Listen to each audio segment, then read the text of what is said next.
Adam Ford is no longer a stranger in the world of publishing. He already has 2 self-published comic entries, Implications Abound and Thy Kingdom Comics. This time will be Ford's first ever traditional published work. This is also his first book that is not comic-based. This is all possible because of a side project he created called the Babylon Bee. The Babylon Bee is a Christian news satire website created by Ford with the help of Kyle Mann.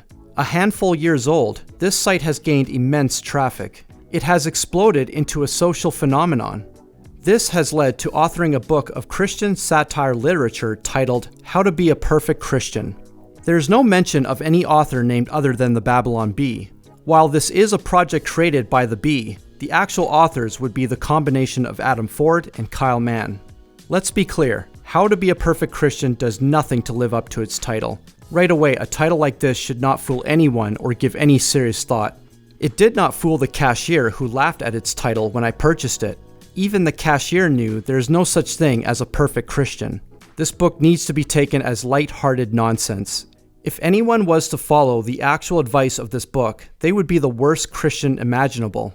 To be more accurate, they would not even be a Christian. This is Christian satire at its finest. While How to Be a Perfect Christian is different in its format, it's not much different than Ford's previous work. It once again pokes fun at how much Christians have twisted the message of Jesus.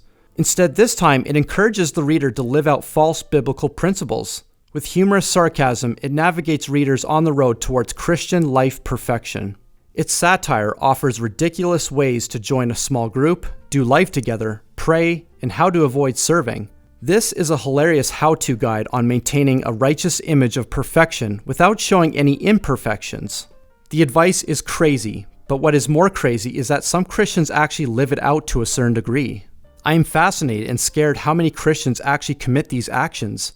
Any Christian that reads this book will no doubt relate to the hypocrisy. They will either see it in their own life, in other Christians, or in the church itself. There are several quirky guides that will provide some comical moments. There is this Holiness Progress Tracker 5000, which displays a Christian's progress towards becoming as holy as Jesus. Spiritual gifts, Christianese translations, and biblical translations are other guides as well.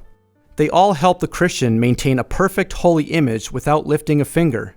They even provided a gospel tract to rip out from the book and give to save a soul. If that was not enough, there's even a reserved page to color on. This mocks the idea how coloring books help Christians become mature and spiritual. How to Be a Perfect Christian does not take itself serious, and neither should the reader. How much readers will enjoy this depends on the reader's sense of humor. For some, the humor will click right away. For others, it may actually come across as insulting.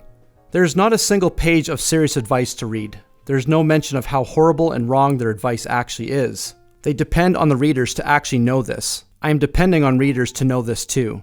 Do not live this book out. I have never read satire that shows Christians the correct way to live by sharing the incorrect ways. I've never seen this type of an approach before, but in a strange way, it may work. Through sarcasm and satire, this allows Christians to reflect on not what to do.